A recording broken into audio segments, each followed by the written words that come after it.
त्याने शुचिर्भूत होऊन सोवळं किंवा धुतवस्त्र नेसून पूजेला सिद्ध व्हावं.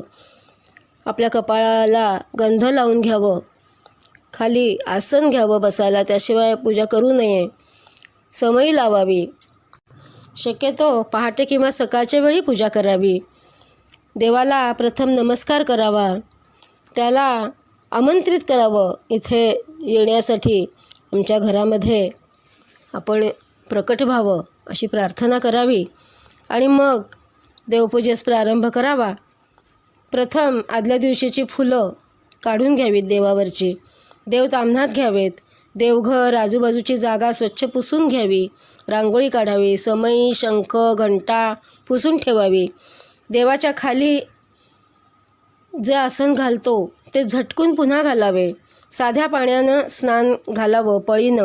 पळीनं स्नान घालावं. स्वच्छ पाणी